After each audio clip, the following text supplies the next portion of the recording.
You're listening to the Get Peeled podcast, a space for life enthusiasts to get inspired, learn through others about fitness, business, relationships, and life itself. I'm your host, Hannah Eden, a fitness entrepreneur that has an obsession with sweating and a burning desire to share and inspire others with the lessons that I have learned through fitness.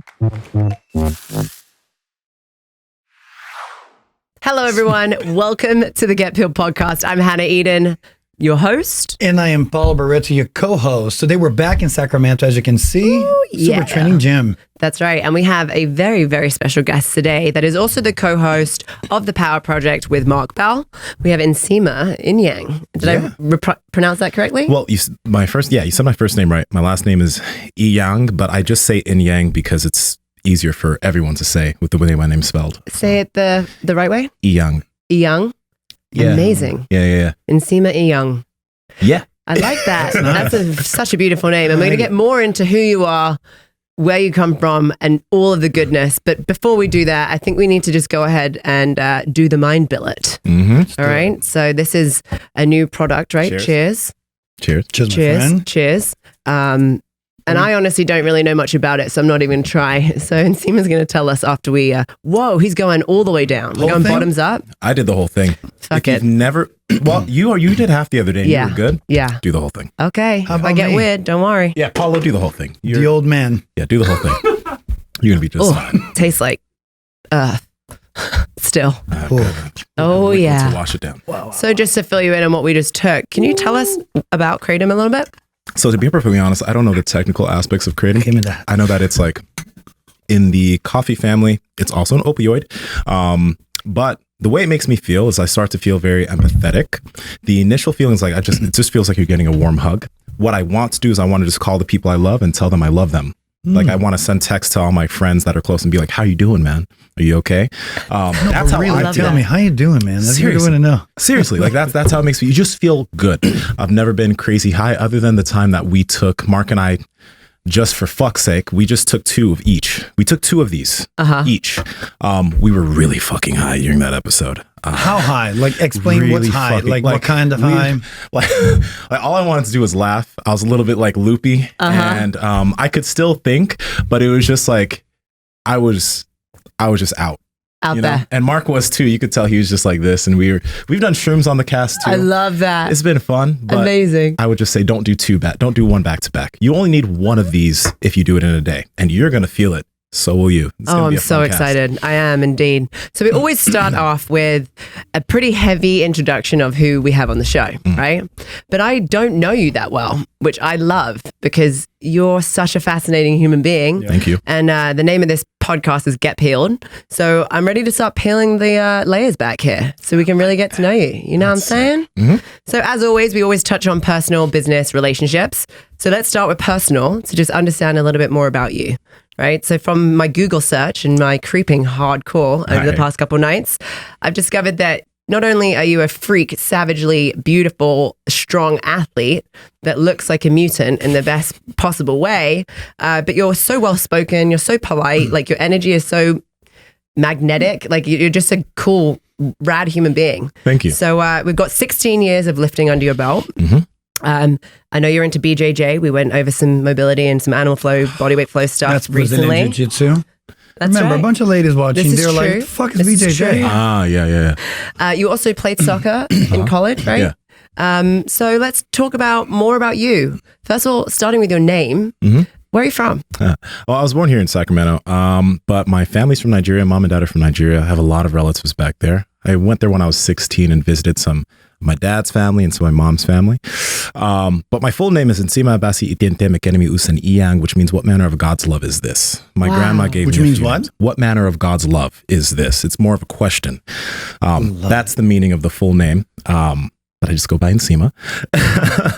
And so cool. Whoa. yeah. So that's what my name means, and I'm from here. My mom raised me primarily. My dad was in the picture, but also out of the picture.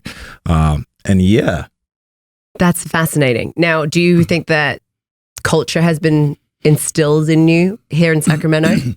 Yeah, definitely. Because it's interesting. Like, I have a lot of family here, and within African culture and within any type of immigrant culture, there's a big backbone and stress on education. which for me, I dropped out of college like junior year. So my whole family was like, what the fuck's wrong with you? But there's a big stress on education. Growing up, like my life was literally playing soccer. And if I wasn't playing soccer, I was studying. I didn't really do sleepovers or anything like that. Like I did hang out with people here and there, but there was not a lot of that. It was like everything was, you're going to go to college, you're going to either become a doctor, lawyer, engineer, and then that's how you're going to live your life, which was good because it gave me some, I guess, structure. And I really do like having an element of structure, but I also don't like being told what to do. I like my freedom, which is why I left college and started doing what I do. That's a story in and of itself. But yeah, there's a lot of culture. There's a lot of, within my family, there's a lot of Christianity, and that's an interesting thing because as I started to get older, I am very grateful for the things and the morality that I learned from the religion, but there's a lot of things behind it that I'm just a little bit, that just rubs me the wrong way in terms of maybe the way that they treat certain communities.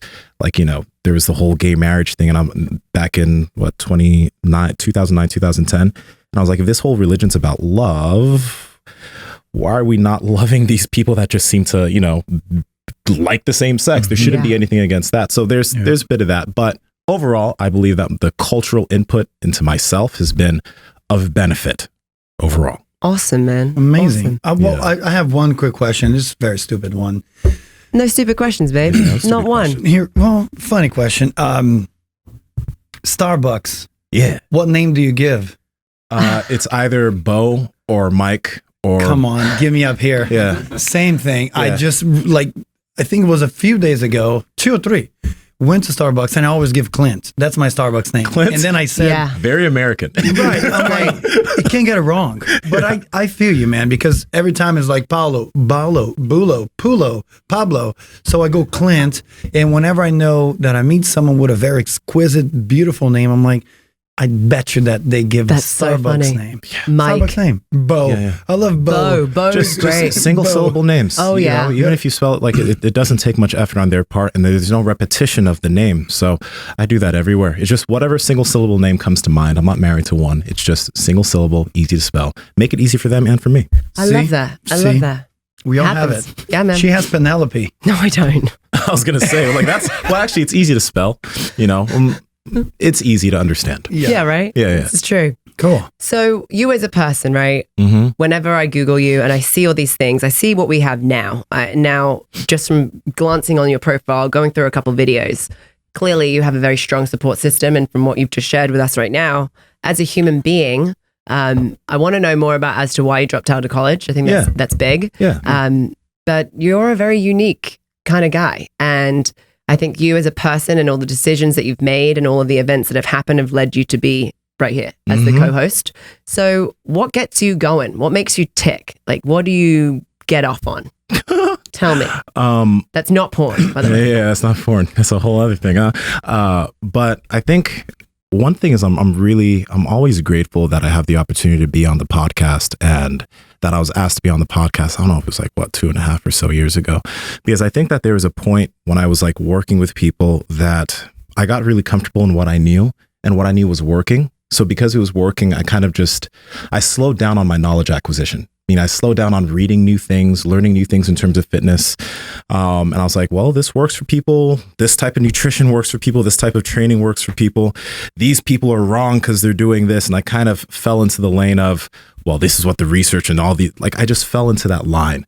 And I think being on the podcast, because we're able to get such a breadth of different people on, it opened up my mind to understanding that there is way more ways to skin a cat, as in there's so many ways to get to the same type of fitness goal than just doing some type of specific periodization type program. You can do so many different things, and you can also do so many different things as far as your nutrition's concerned. And then as I started to just become more open to that, I just started becoming more open as an individual to not bash things before I actually give it a true shot. And that's what excites me these days. That's why there's never a dull day for me to ever come to this podcast. I'm always excited. Even when it's just us three, Andrew, Mark, and myself, amazing. But when it's a guest, and let's say that the guest is bringing something to the table that we don't do currently, and that most people in the field are going to be like, that's bullshit, I'm so stoked because there is something that person's doing that is probably pretty cool. And through conversation, we're able to really dig in on that. And we're able to see, wow, this can really work for us. Or wow, this is actually really dope. An example of this is we just had Joel Seedman on the podcast. Do you guys know who Joel Seedman is? I do not. Do you, baby? I don't. Joel Seedman, if people go to his profile, he works with a lot of professional athletes, and people will see him doing he has certain claims like the 90-degree squat, meaning just squatting to 90 degrees, not going any lower than that is full range of motion. 90-degree joint angles, full range of motion. And people within the field, after we had him on the podcast, people within the field are still somewhat bashing him because it's, people are like ATG squats, ass to grass, you should be squatting deeper, etc. But through our conversation, and it was a conversation. It wasn't like we brought Joe on so we could try to bash him. We brought him on so we could learn more of why you do what you do. I started to understand the validity of what he was doing with his pro athletes, even though there are so many individuals. Like, for example, I saw some comments from Jeff Nippard or Mike Israetel, and they're kind of bashing his stuff, but with what he's doing, working with professional athletes, not letting them go into certain positions that are dangerous, still handling massive loads, contextually, what he's doing actually makes a lot of fucking sense. Yeah. And a lot of people, because they do something a certain way, they're not open to trying to see the context of why someone does what they do. Because it's different, it's wrong. Right. And I don't have that mindset anymore. More so, if I see something that's different from what I'm doing, I'm like, why are you doing that? Let's explain it. And then I can figure out if it's something that's really beneficial or not. Which is fascinating. And just touching on the conversation that we just had with Mark, or the fact that you left college to pursue a different route, the fact that your parents had shown you and exposed you to certain things within your culture, but your mindset is mature enough and aware enough to acknowledge, respect what is being shown to you or demonstrated. But then you also have enough capacity within your own brain to go, I'm going to not judge it. I'm going to see it, understand it, and then try and process it in your own way. Yeah. Now, is this because it's just happened over time? Or do you think that every decision you've made, such as not continuing to pursue the career or the path that you were put on when you went to college, like all of these things that you've done that may be seen as like, oh, you're going in a different direction that could be seen as wrong, actually was the right thing, but because your perspective is open enough to see this has taught me enough, but it's not where I want to go, and have the acknowledgement to make a pivot is a big step, because most people don't do that. They commit to college.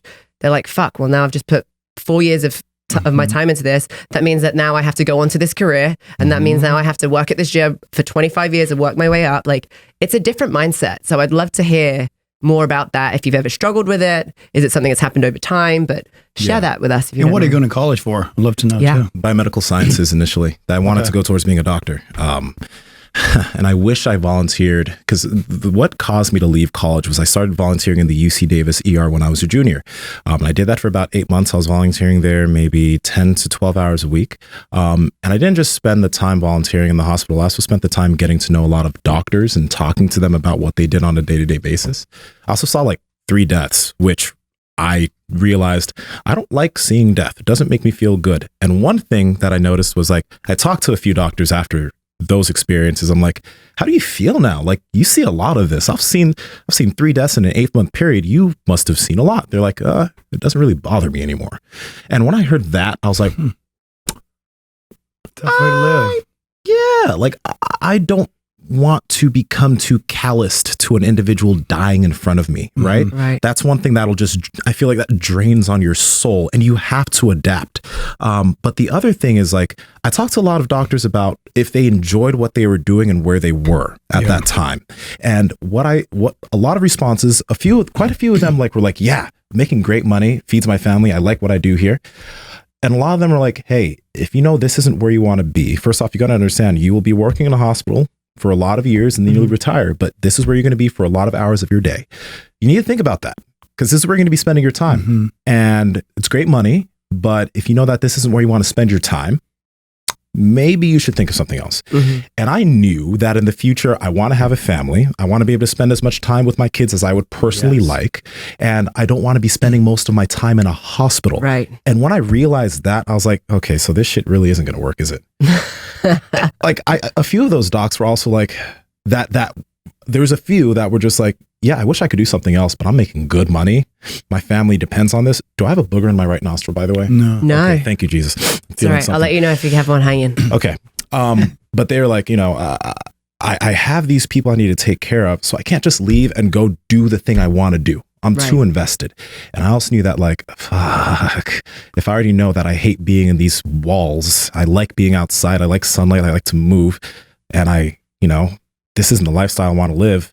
I didn't know what else I wanted to do at that point. The only reason I wanted to be a doctor was because I like fixing things. That's like my thing. I like figuring out, solving problems, but I also like helping people. Like I like to, that was the reason I wanted to become a doctor, because I wanted to heal people. And I was like, what other way can I do that? Well, I know a lot about fitness. I've been doing that for a while. And the only option for me at that time was like, well, go work in a gym and see what the fuck happens. So I dropped out and I started working in a gym in sales. And then I started working in a private gym as a trainer. And then I started working with people online. And then I started working here with Slingshot and still working with people online. But it allows me to do stuff with people and heal people in a sense without having to go the pharmaceutical route. And it allows me freedom. It allows me the freedom for when I do have a wife and kids. I'm not married to some area. I don't have a boss that's breathing down my neck to be there for hours, multiple hours each day. I like freedom and I want to keep that. And what was that time span that you just said? Dropped out, did 1, 2, 3, ended up here. Was it 3 years ago? How old were you? Yeah. Your family probably went, Nsima. I didn't tell my mom when I dropped out. I didn't tell her until about a year later when I was actually making some money as a trainer. Oh my goodness. So she thought I was in school for a good amount of time, because I knew, and once I told her and other families started to learn that I left college, my uncles were calling me like, Nsima, your mom has worked so hard, don't do like guilt. But you know what? I'm thankful for that pressure, because that pressure was something that was like, hey, I always knew my mom worked hard. Like I always knew that like I needed to make sure that I was good. But I think that pressure was good for me, because I was like, well, you made that decision, so you better not fuck up. Yeah. Pretty much. Right. So I left school at 21, and then I was working at 24 Hour Fitness in their membership sales from 21 to 22. No. I didn't leave school at 21. I left school it was either 20. Worked at 24 for a year. Started training people at a private gym for 2.5 years. I left training people in person, because the number one thing that pissed me off about in-person training was I'd be there sitting at 5 a.m. and then my client that was supposed to be there at 5 would be like, 5:20, sorry, Nsima, can't make it. I'm just like, mother. I got up early this morning. So that's when I realized, you need to figure out how to do this on the internet. And the way I figured out, I have to give the credit to Alberto Nunez. Do you guys know what Alberto Nunez is? You mentioned his name. I started following him. Bodybuilder, right? Yeah, natural bodybuilder. Yeah. I love Alberto. Also, I need to give credit to Paul Urciaga, because Paul Urciaga was the person who first ever prepped me for a bodybuilding show. But Alberto Nunez, the reason why I worked with him was, number one, I knew that he could prep me really well for bodybuilding. But also I wanted to learn how he worked with people online. Because at that time he was working with this team, 3DMJ, love all of them. Jeff, Alberto, Eric, Andrea, Brad, amazing coaches. But I was like, dude, I need to learn how you do this online. So I just asked him for like all the books he read on programming, his suggestions for how I do things. And I was paying for him as my coach, but I was also using him as a resource to learn how to take things digital. That's amazing. And I learned a lot, and I'm always thankful to Alberto. I love that man. I love all of them, but Alberto, he has a special place in my heart. Yeah. Amazing. Yeah. That's very cool. And clearly, just from the conversations we've had, which I'm trying to create a TikTok account. And this is my guy right here, because you have, what's your following on TikTok? 392,000 now. So that's pretty incredible, man. TikTok is a great place. It is. And so I'm learning a lot, but from us learning and having other peers or meeting other people in the industry, a lot of people for some reason feel like their knowledge is so valuable that they can't share it, right? Or everyone else is a competitor, and if you offer value for someone else to build their platform, then it's going to take away from yours. And I've noticed over time that the people that are really successful are the most generous people with information, and they genuinely want to help people succeed as well. And I noticed that whenever you help me out with the TikTok thing, you're like, oh yeah, I got some stuff for you. And you sent me this note. It was like, here's step 1, here's step 2. I'm like, this is awesome. Yeah. This is amazing. And I read it, by the way. Awesome. I keep giving him shit. I'm like, have you read the note yet? I'm going to add more stuff to it, by the way. So it's fantastic. Yeah. The ability to share and not be selfish, I think is really, really cool, and something that most people that are successful do. So whenever you're wondering, oh man, should I share this piece of information? Should I connect these people together? Yeah, because I believe in karma and it's going to come back around. And there's enough humans on this planet for all of us to win. And it's really ultimately, if your goal is to change people's lives, basically back to our conversation this morning, then why would you put any roadblocks in the way from stopping, or in the way to make people not be able to do that, right? Yeah. So I'm grateful for it. Yeah. I think that Alberto led the way for you on that, and you're now passing it on, So I think that's really cool. Really, really cool. Thank you. By the way, you guys feeling that kratom? Oh, yeah. Me too. I kind of want to hug. Do you guys want to hug? How do you? My eyes feel a little heavy. Good hug. My eyes feel a little heavy. I love it. They do. And I'm like, is that what it is? I'm like leaning a little bit, and I'm like, oh my gosh, I just kind of want to touch this. I'm just kidding. No, I'm not. But I'm like, Careful. Watch out. No, but it does. It feels very mellow and relaxed. It does feel mellow. I feel that. My shoulders are, going. Next thing I'm going to be like, like melting. I like it. It's good. It is indeed. Mind bullet, people. Mind bullet. That's the way to go. It really is. And I'll be honest with you, like I did this on my 30th as well in Sedona in a juice shop, and they put a shit ton in my drink. And I remember, Oh shit. And so I felt not good. I felt like, oh my gosh, I felt drunk. Not good. I felt not good. I didn't feel good. The dosage you probably got, you remember when I mentioned that I took 2 of these? Yeah. That was probably your dosage. Yeah. Because when it gets there, that's when I took 2 of those potions, I also felt kind of wobbly and drunk and not the greatest. Like I was too high.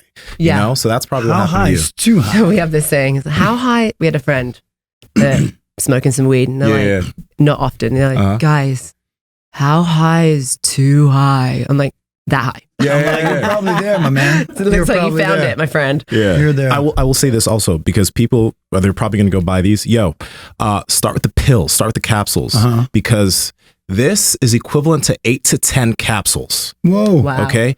So if you ease yourself into this thing, they told me 3 caps to start with. You're a big guy. The fuck? You're a big guy. You're a big guy. You're a big guy. I know what a big guy looks like. You're a big guy. He's a big guy. I'm not a big guy. I'm fucked. But yeah, get the capsules first. Start with 2 capsules or 3 capsules, and then if you're cool with that, then you could try a party with a potion. But I'd even say start with half a potion first. See how you feel.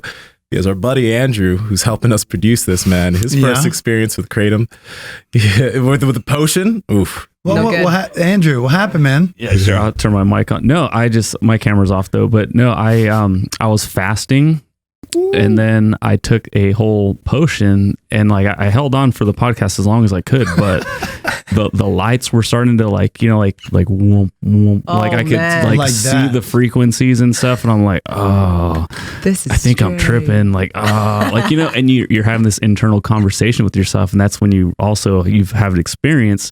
You're like, okay, yep, I'm definitely way too high. I'm talking to myself still. Fuck. Yeah. And then towards the end of the podcast, I got real nauseous. So it was not a good experience. So when these guys are like, nah, take a whole potion. I'm like, guys, you can't be telling people to be doing that. Don't do that. Thank you. I'm like, just tell them to do half. It's pretty hard to even measure half. They'll probably take a little bit more. It'll be fine. No, do the whole thing. Come on. Yeah. Bottoms up. It's like, guys, let's slow down. You don't understand. Yeah. That's why I told you to take half. Thank you. And that's why I was told me to take whole. because you're a bigger guy. But Mark, let me tell you this about Mark. Mark is a dude that's just like, hey, let's just go. His body can just handle so much.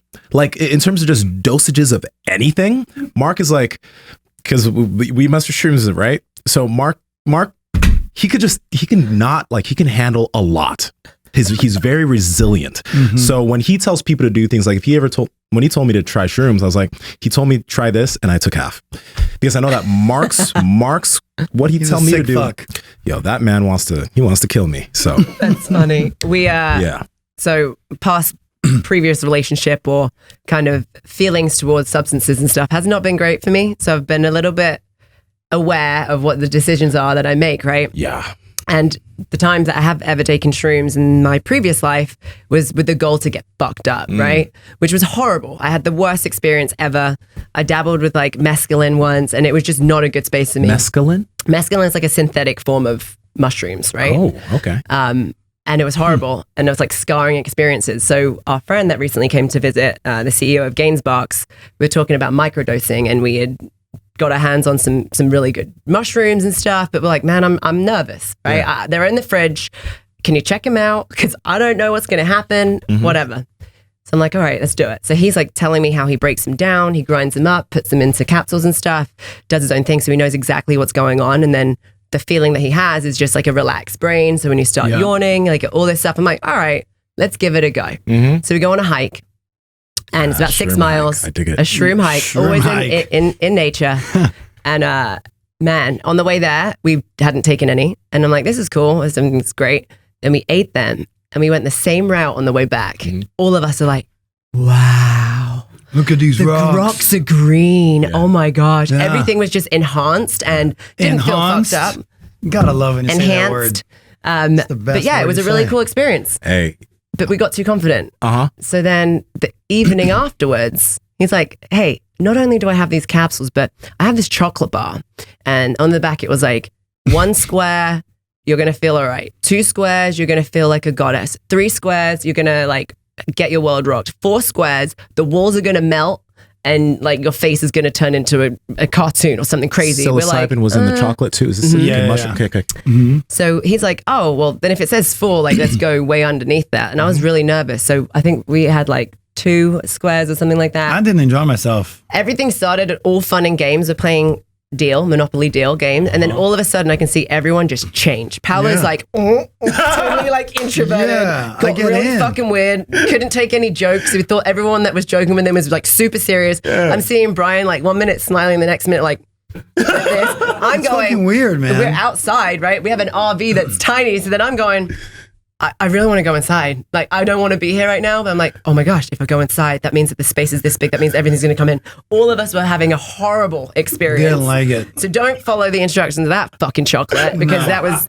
terrifying. And Yeah. my face was literally melting off my Yeah, body. I went to lay rope and then I cut myself just looking at my toes for What? like 10 minutes. I went to the bathroom, remember? And you If guys, you didn't hear that, that was, he went to lay rope, which means he went to take a shit. and I'm sitting down and I'm looking at my toes. I'm like, man, my toes.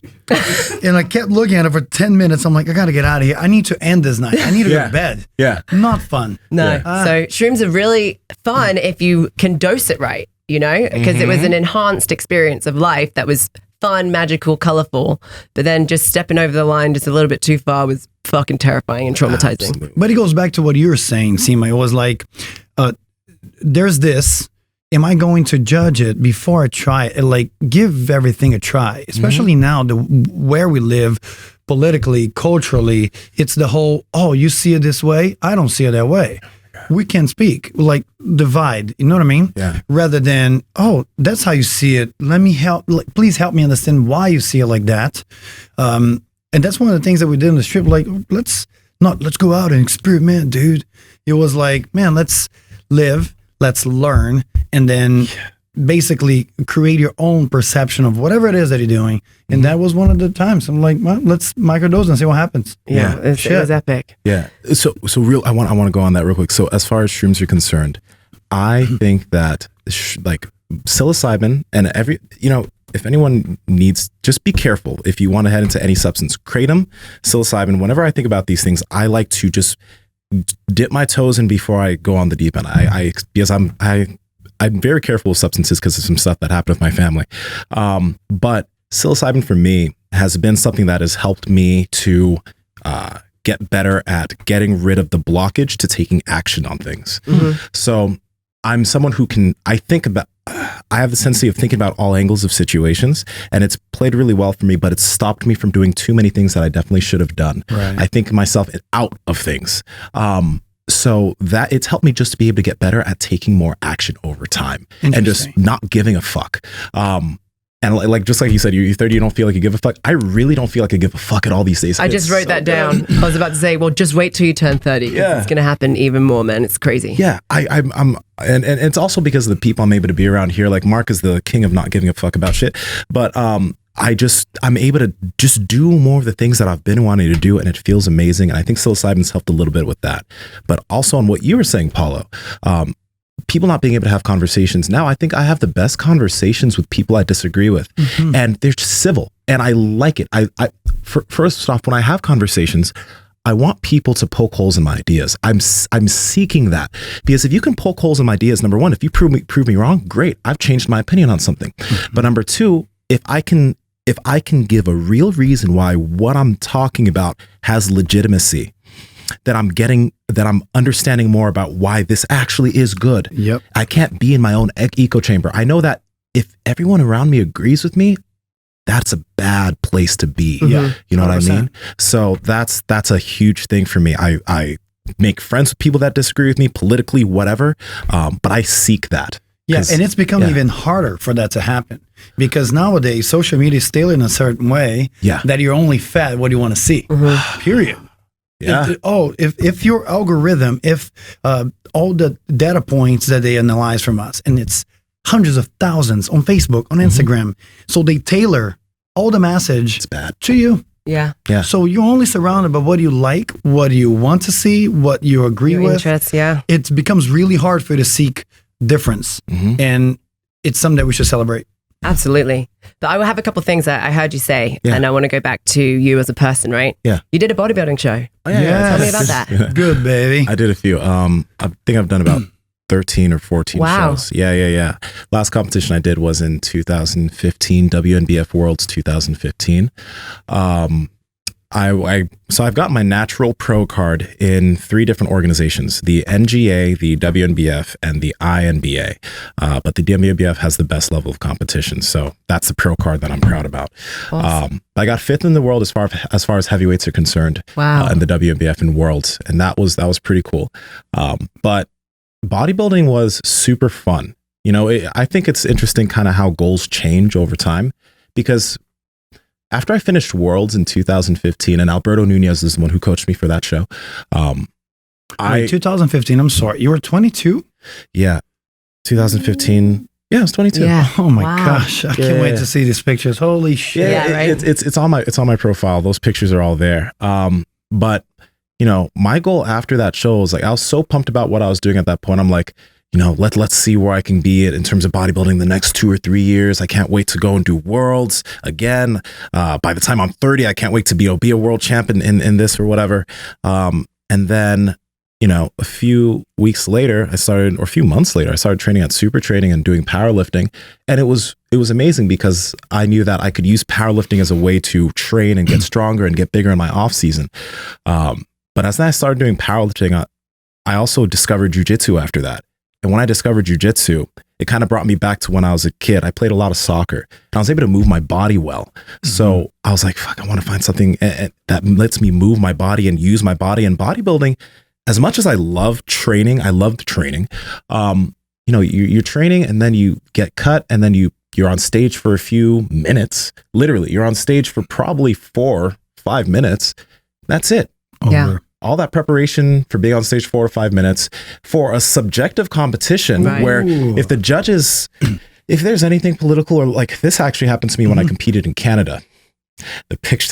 This makes me sound real salty, but I competed in Canada, and I got 2nd in this show.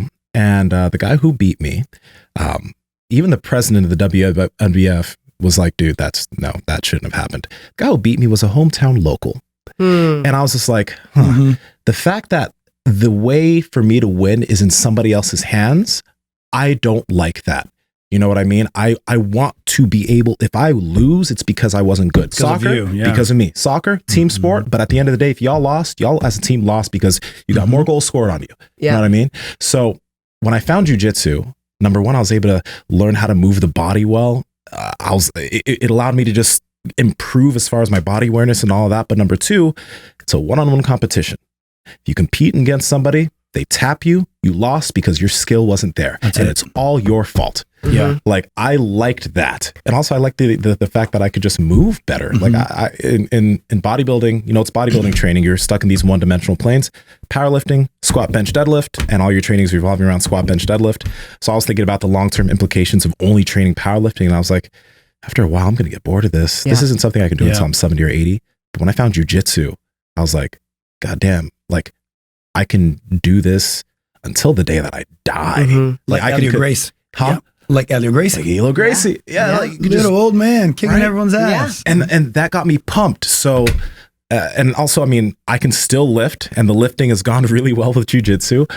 So I know for a fact that is something that I'm going to continue doing until I die. I don't know if I'm going to ever step on a bodybuilding stage again. I still have my pro card. This is interesting. So I have questions about the bodybuilding, right? 'Cause my best friend and also the girl that was by my side as I built the whole business was a bikini competitor, and she had her pro card. And I've never really known or been exposed to that world, right? But I remember just watching her, and the discipline, the focus, the commitment to that style of training is absolutely admirable. The transformation that she made with her body was so impressive. And the fact that she could sit outside and eat fucking cold tilapia and green beans out of a Ziploc bag while we're all enjoying like really good burgers and stuff. It showed me so much. But I saw her every day, and I saw how much she loved training, and she got into fitness through rugby, which is a performance sport, and like badass chick, loved lifting heavy, loved doing all these things. But as she was getting closer towards showtime, it was like, you can't lift anymore.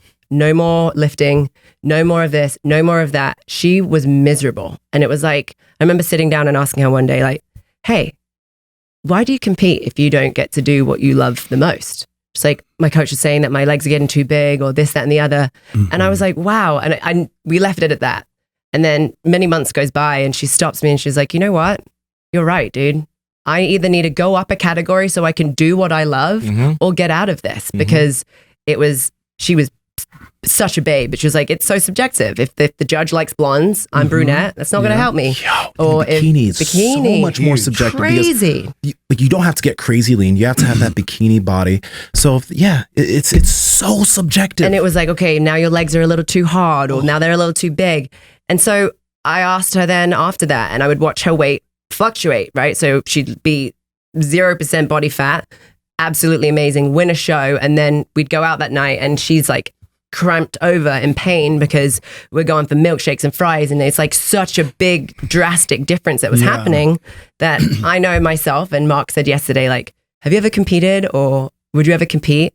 I don't think I could do it, because I know myself well enough, and I know my past relationship with food hasn't been great, that I think it would build this complex in my mind, because when you're able to get your body to look a certain way that you stand on stage for however many minutes, that's not sustainable, but that's what your brain holds on to. So then it compares every other state to that state. So I'm very curious to know now how you feel about your aesthetics, how your relationship is with food. Did it ever affect you from a male standpoint? Is that something that happens in that industry as well with men? So it absolutely does, but I'm in a very different place I am now than I was in 2015. In 2015, when I was dieting, my fats got down to like 30 to 40 grams. For a guy that's my size, that's a really low fat. And as we know, fat has a massive effect on hormonal health. Yes. Especially when fats are low. When carbs are low, if you have enough fat in your diet, hormonally, you could be okay. But when your fats are low, pretty much my libido was gone for the last 24 weeks of prep. I prepped for 40 weeks. It was a 40-week prep. Okay. The reason why that sounds like long is because most people think about bodybuilding, they're thinking within the realm of the NPC.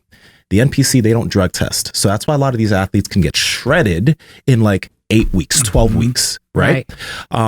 When you do it without the use of drugs, you need a longer time to actually get stage lean. That's why my prep was 40 weeks. So wait, everyone in that from the organization gets tested? Yeah. I didn't know that there was I didn't know that. That's cool. Okay. Yeah. The WNBF does drug testing, urinalysis, and they also do polygraph. Their polygraph's pretty fucking good. They've caught a few people with the polygraph. Wow. Yeah. What? So exactly. So it was 40 weeks. For the last 24 weeks, I had no libido. So the girlfriend I was dating at that time, she was like, "What's going on? What like is it me?" like no, it's not you. It's quite literally like I didn't even know what was going on at that point because I was never at that stage before. But later on, I learned that like, whoa, when your fats are that low, your hormones get affected. So my assumption, even though I didn't have blood panel done, is like my testosterone was probably tanked. And literally I wasn't able to get my sex drive back until I think 4 months or 5 months post show. Wow. So that means my sex drive was gone for 10 months. Wow. I didn't even care. All I cared about was food. I had a sexual relationship with food. So that was one thing that I don't miss. Yeah. But when I said that I'm in a different place now than I was then, the thing is like now, if I were to prep for a show, I could be stage lean in 12 weeks because I'm, number one, my diet's very different. I eat a really high fats. I have a lot of expenditure as far as jiu-jitsu is concerned, which over the years has allowed me to maintain a large but also lean physique. And I know that if I prep again, as long as my fats are high, I won't have any hormonal drawbacks. So I think that's one thing within the realm of bodybuilding that people have already actually started doing that more, because the old way of dieting would have you on low fats, but we know that affects your hormones. So you can get people really lean, but just keep their fats higher. If you can keep their fats higher, their hormones will probably be okay, and they'll just be overall healthier leading into the show and coming out of the show. But as far as like the body, the way I looked at the body aspect of things back in 2015, like I was really happy with how I ended up on stage. And, I did like that body, but I was under the assumption, I really did think, because of the way I felt being that lean, I was like, anyone that's actually staying close to this lean, they have to be on drugs. Yeah. That was my point of view, because I'm like, how can you look like this, right? And function, there's no way. You can be this lean if you're taking something. Right.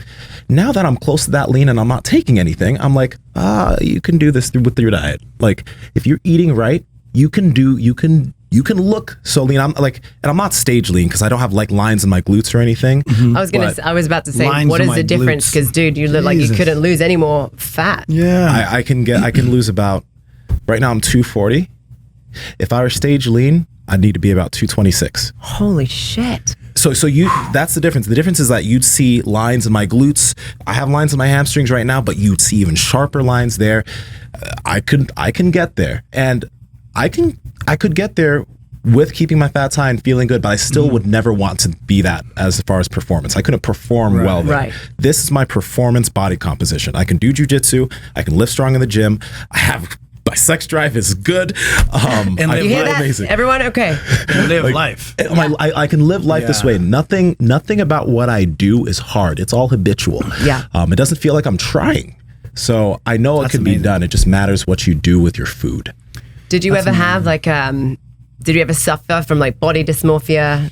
Did you ever get in your head about right after the show was done, if you weren't in the state that you were prior? Did you ever have that? I'm super curious because I always, whenever I talk about stuff from a girl's point of view, I've had a couple times that males have reached out and been like, well, that happens to guys too. So I want to put this out there to know, like, hey, I'm not a guy, so I wouldn't know, but I'd love to hear that kind of insight from someone like yourself. Yeah. So there was I knew that I had to gain body fat back so I can get healthy. And I did. But there was always this thing in my mind, like, damn, I wish I could be that lean and like perform well. Like, I really want that. I don't think I ever had body dysmorphia, but there's an aspect of understanding that I have for especially younger cats these days that are like 17, 18 that do, because when I started training, there was no Instagram, there was no TikTok, there was no social media for me to compare myself to other people. So when my mom got me a gym membership when I was 13, and I was training in the gym, I just trained. I fell in love with the process of training. I wasn't like trying to get a certain body. At that time, I needed to train because I had something called Auschwitz I don't know if you guys, what Auschwitz is? Yeah, so I couldn't run for 3 years. Oh, man. So I played soccer from the age of 6 to 13. 13, I get Auschwitz. Soccer's taken away. I can't play it anymore. Oh, man. That's the only time, that's one of the times in my life where I got like actual anxiety, and my mom's like, this kid needs to go do something. Got me a gym membership, solved the problems for me. But there was never a point where I was comparing myself to other people. And then when social media came into the picture, I already put in so much money into the bank of the gym that when it came to my body, I was like, I'm good. Yeah. Like I'm okay. So there was no body dysmorphia there. There was a want to be leaner, but it wasn't impractical in the sense that like I never tried to hold on to an unhealthy feeling. The big thing for me is like I always want to feel good. I want to be able to run when I want to run. I want to be able to move well. And if I'm sacrificing the way I feel for my body, that's not, I never wanted to do that because I started in performance. Soccer was a performance sport.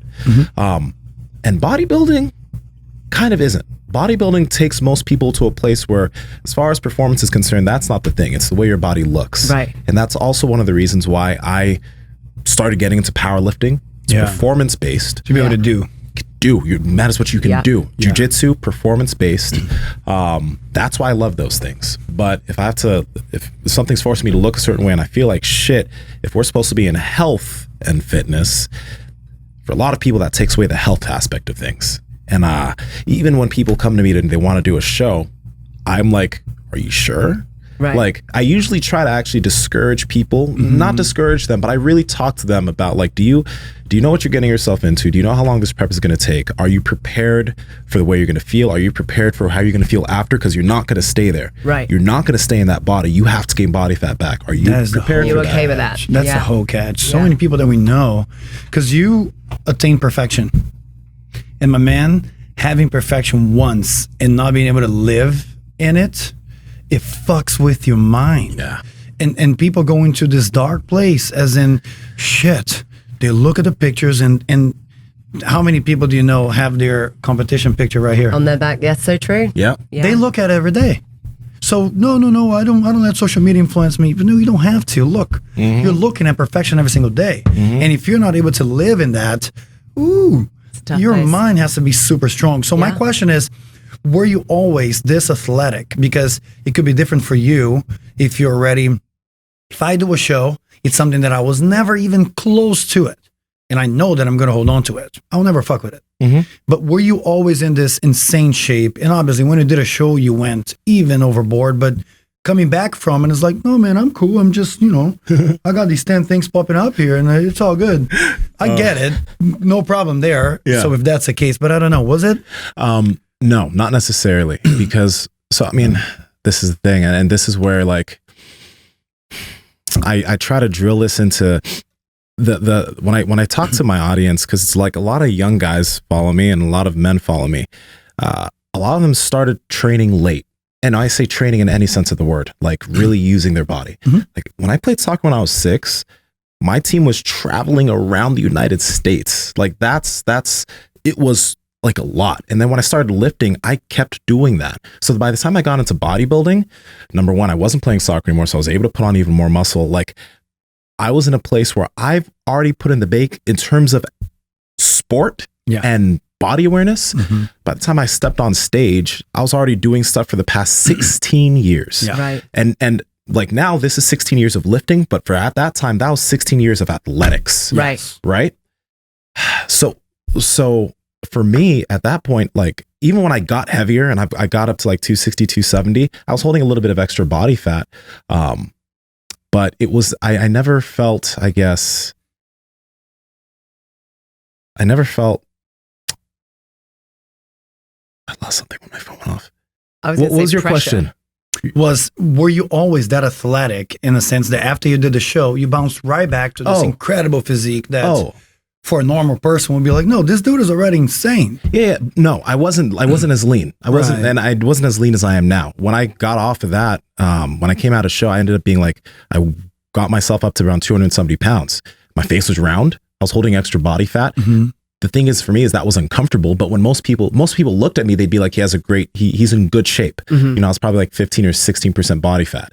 But that's the thing. When I was at that point, I already put in a lot of time. So what I was going to say was the thing I try to drill into people is that if you haven't been doing this for 2, 3, 4, 5 years, 8 years, there's no reason, especially if you're a guy that's trying to gain muscle, that you should focus on trying to cut. Right. The thing you need to actually focus on is falling in love with performance. Yeah.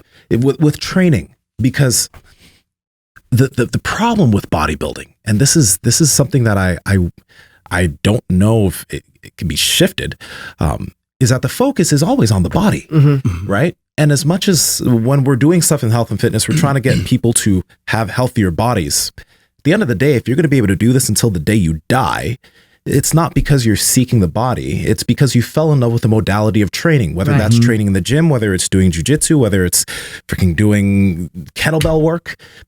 You get the body by the work you do. And if you don't like the work you do, the body's not going to get, you're not going to get to that long term. So I try to drill into people because I've loved this process all my life. That's why this has all been easy for me. I've loved the process of training all my life. I try to get people to fall in love with movement, with training, with fitness of whatever sort. If bodybuilding, if you don't enjoy that style of training, there's no long-term idea of trying to be a bodybuilder. Right. Because if you don't enjoy that performance training, find something else that you enjoy, add that into the mix. Yeah. You know, find something that you can wake up, you're like, oh, I'm about to go do that again. I'm excited about it. You know what I mean? And I think that's been the thing for me. I love training.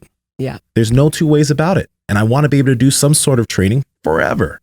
So I have a question here, right? So discipline is 100% one of your strong suits. It seems like that, whether it was soccer, bodybuilding, whatever you do, you got to be regimented. You got to be on your game.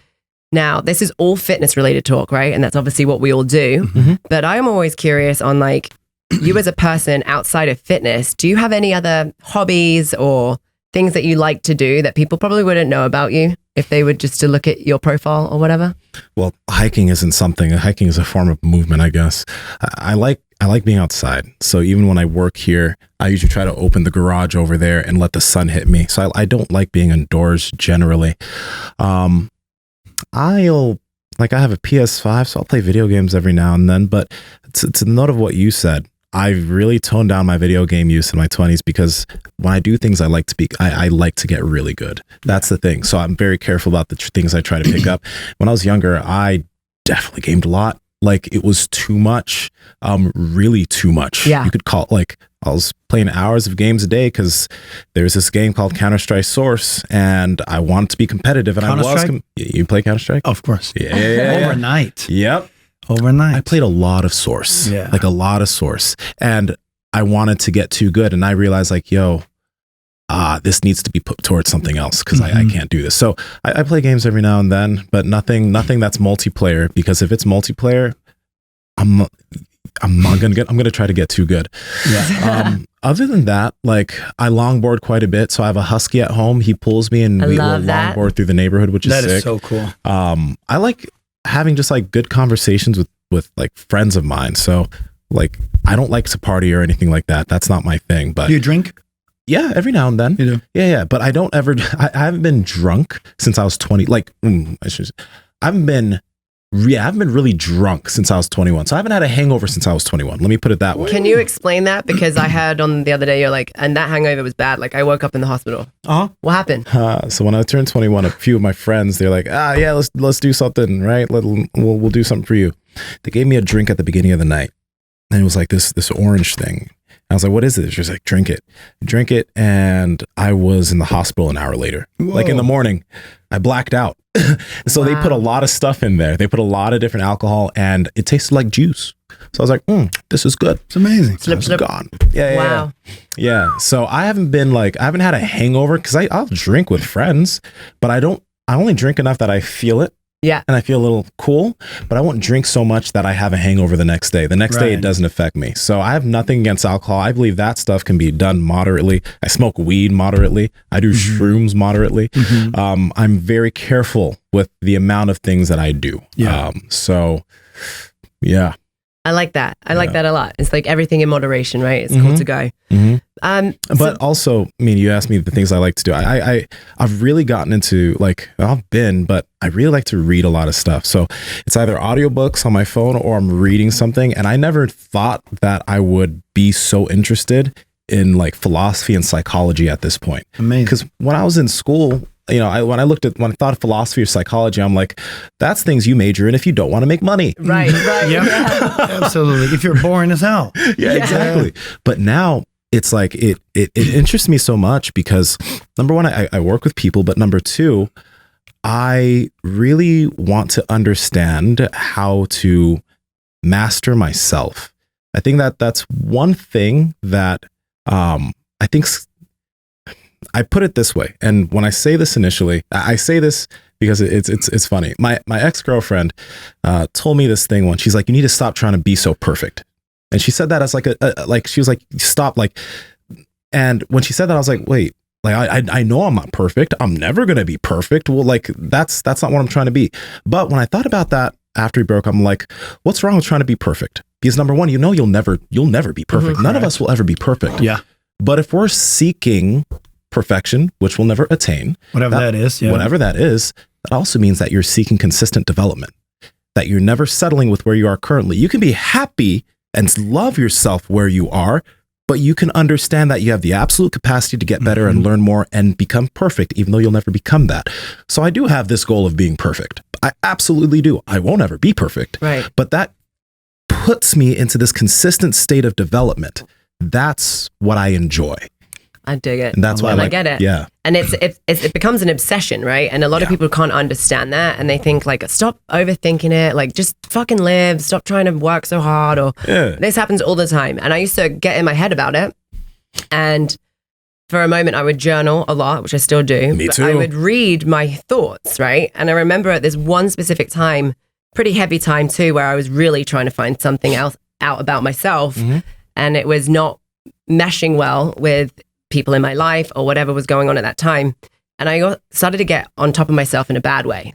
So I was like reading all my journals every day. And it's like, I'm always known as being intense, right? Or too direct, or you can't stop moving, you move too fast. I'm like, okay, why are those things being seen in a negative way? Because the opposite of all of those things is negative to me. Like, if I'm not moving fast, then I'm slow.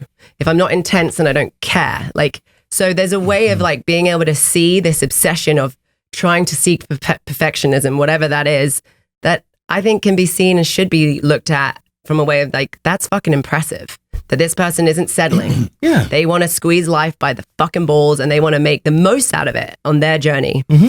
Has this been an issue with you in relationships? Yeah.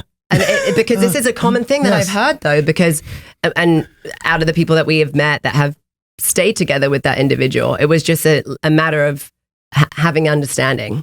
Like, you're not me, I'm not you. There's definitely like yin and yang in that aspect. I'm thinking of Dan right now, right? He moves at 1,000,000 miles an hour. His girlfriend may not. And it's like the girlfriend might see that as a bad thing, where it's like, hang on, no. Let's just pause, zoom out. Who are you as a human being? Who am I as a human being? What do you want from life? What do I want from life? They could be totally different things.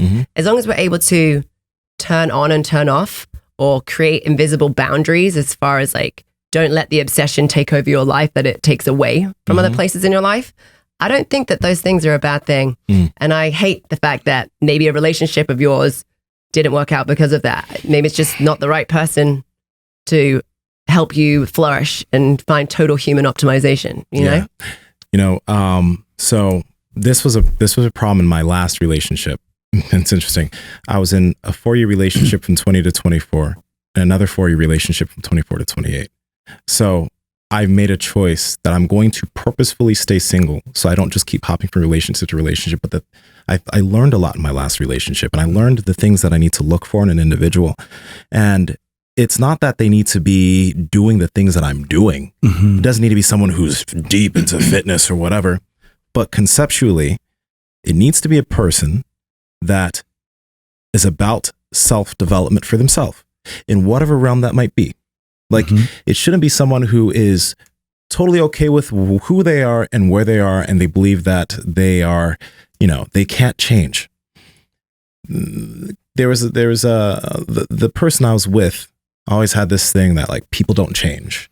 They didn't have much confidence in themselves to learn new things. I felt like at that time that I was trying to be a coach for somebody because they didn't have the willpower to just develop and do those things on their own. So one of the big things that I know that I need to look for in a person, and this is the thing, like, even when I was in that relationship, I knew how much that individual hated when I tried to really encourage them, because it's almost like I believed in them more than they believed in themselves. Yeah. And that's not good. So I know that I need to look for somebody that does believe in themselves, that does believe that they can develop. It's just an individual. You don't need to be seeking perfection, but you also need to understand that you can become better. Yeah. You know what I mean? Right? Like we all have flaws. I have flaws, but can I solely over the years get rid of those potential flaws? Yeah, I can fix those things. I can read those things. So a big thing for me is that I need to find somebody who has that same thought process, because the thought process of development, the thought process of growth, the number one book that I have bought and literally given to friends or new people that I've met in my life. Let's go. Is Mindset by Carol Dweck. Oh, I haven't read that. Oh God, yes. Wow. It's the first book I would ever tell anybody to read. It's about the growth mindset. The individual I was with was the textbook fixed mindset, you know? Carol puts it so well in the book. You know, sometimes there are people that maybe they were good at everything as a kid. Yeah. And things just came to them. But as an adult, like let's say they start doing something and they're not good at it immediately. They're like, nah, it's not for me. Yep. Like they don't have the mindset to be like, okay, I'm going to suck at this for a minute, but it's totally okay for me to suck, because I know if I just put in consistent effort, or if I'm not good at this, I can become good if I put in the work. Yeah. That book goes deep into the psychology of the fixed mindset and the growth mindset, and how people can first off raise their children to have a growth mindset. My mom did that for me. And how that can be. So the big thing I pay attention to nowadays is mindset, because if an individual has a fixed mindset, I can't deal. I can't, because that doesn't matter what you do. That fixed mindset is going to play a role in so many different aspects of your life, and it's absolutely going to play a role into our relationship. For sure. I agree. We had our own share of like trying to find stuff about ourselves, right? So Hannah moves extremely fast, or faster than the regular human, right? But this is a trait of successful people, and in every successful people, they're going to have their fair share of obsession. You can only really be a badass at something if you're obsessed about it, right? Yeah, in a healthy way. But and you guys shared these things that you felt, and were you ever hindered by someone saying this is too much? I guess that the challenge is living life and navigating life together with someone else. It's all about finding balance, right? Yes. And for one individual to have all these traits that you mentioned, it's, oh my God, that's amazing. But when you start navigating life with someone else, it's finding that, okay, it doesn't have to be black or white. We have to find a way of living in the gray area, right? And this is one thing that I've learned a lot with her, meaning to actually get myself to do more, to be faster, to kind of execute more and believe in myself more. And I think that we're able to exchange this, and me to try and say, it's okay to go a little slower. It's fine. Absolutely. Like, it's okay. I want worry. what y'all got. I want what you guys have. So but I would worry, and probably, who knows, could you imagine having two mindsets that are like this? You know, like that's a dangerous place to be in. And I always say, like, he's my anchor. Like, he always holds me down or pulls me back if I'm moving too fast. It's like, that's a very healthy relationship. So maybe having someone that has the same mindset would be kind of lethal to a certain degree, you know? But I'll never forget this one comment, because he said change. Like, that person you were with didn't understand that people could change.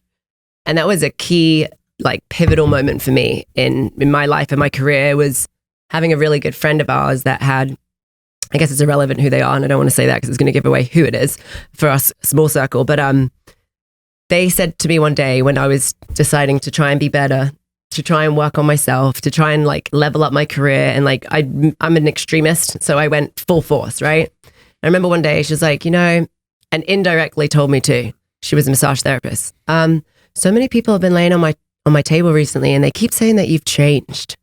And I got so shook, man. I was like, oh my God, what am I doing? Why am I changing? Like, I really don't want my friends to think less of me. Like, you know, and it was almost like this passive aggressive way of, if now that I'm older and it's done, it's like of her being like envious of the fact that I had the balls to try and level up and not settle with being the the piece of shit that I was, you know? Yeah. So I think that comment right there just brought back so many feelings to me, but anyone can change. And if you don't like, and everyone should instill more self-awareness. Yeah. Because if we all could step outside of our bodies and look at ourselves from a different point of view, we should all change. We've all got so much to change about ourselves. So then that idea of change now is my obsession in life. Like I want to find every flaw. I want to find every weakness and try and make it a strength. And now that's the challenge. Like we said before, your dopamine is released when you eat the donut. Well, now my dopamine's released when I am able to not eat the donut because I know that I feel so much better about that. Like that excites me, right? So it's like this constant journey of trying to find the next leak in the system and trying to patch that hole. But I can't imagine being single. I'll be honest, and I don't know if anyone would be able to understand me as a human being. And I think because we met so young, right, it's been able to evolve and see what happens over time. But I think that you'll find someone, man, that will be totally on board with respecting who you are as a human being, the way that your brain works, and having this admirable like respect for the fact that you're willing to put the work in. Because we could all just cruise and life would be very different, right? But man, you're demanding more from yourself and you're demanding more from life. Yeah. So I never think that should be looked at as like a negative thing, right? Yeah. And one thing I'm going to say to this is too, like, you know, I don't want to date someone that's just like me. I don't think that's a good idea. I've met people that, this is the thing, the growth mindset. I've met people who have the growth mindset that like to party. Yeah. That like to do things that are outside of my realm, right? But that mindset is there. The growth mindset is there. That's the biggest thing. And I can tell from a single conversation if they're fixed or if they have a growth mindset. And I know that I just cannot deal with a person, no matter how beautiful they are, no matter whatever. If they have a fixed mindset, that is something that, oh Jesus, that's just I know I can't be with somebody like that. You know what I mean? That feels so static. You know? Going to what he said, it's funny because I remember that conversation. Whenever you told me about that conversation, with the you've changed. Yeah, I got so upset. Two dudes, Drake and LeBron, they said the same thing. And in interview, it was like, "Oh, people say that you change. People say that you change." And Drake said it.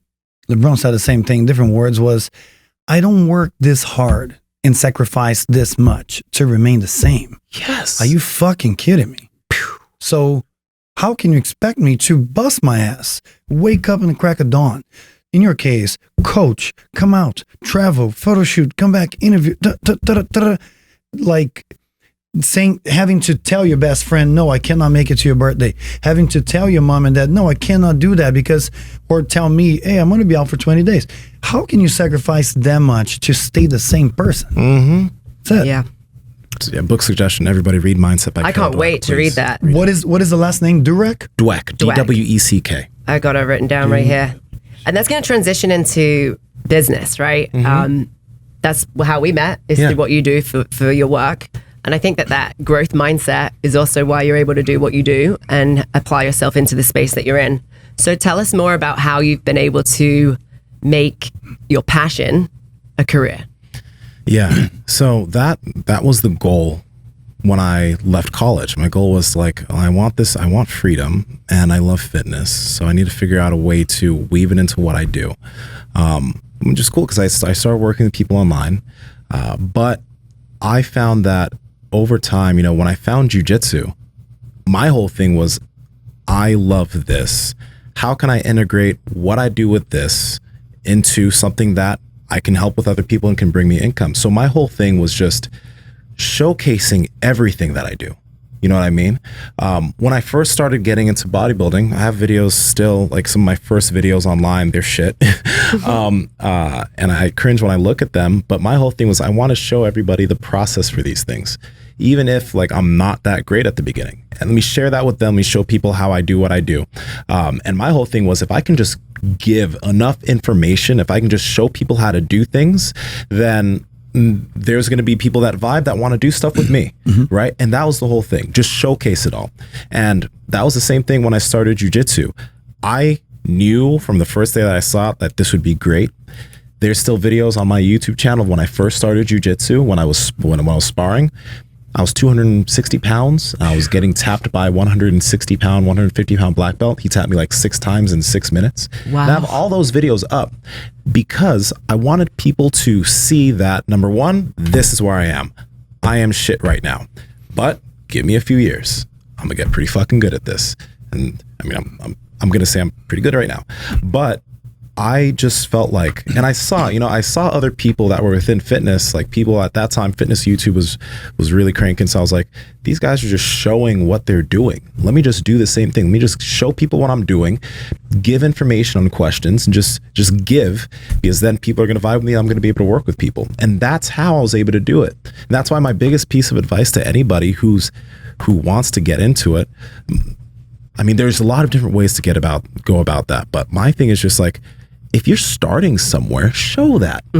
Like I wish I had a camera when I was like 16 or 17, because then I could that would have been even so much better, so people could have seen where I was. But when I started when I did, and I think that has been the biggest aspect, because people have been able to see when I sucked at jiu-jitsu, when I first got into bodybuilding, when I had shit form with powerlifting, and then I came here and they fixed up everything. People saw the beginning stages of a lot of things, and they saw how things improved. And the amount of DMs that I get from guys that are like, man, I started jiu-jitsu. I'm like, so many at this point. But when I started, I told you this, Paulo, when I started jiu-jitsu and I started posting that, I started to have a decline in followers real quick. Yeah. Like I was losing more followers than I was gaining for a 2-year period.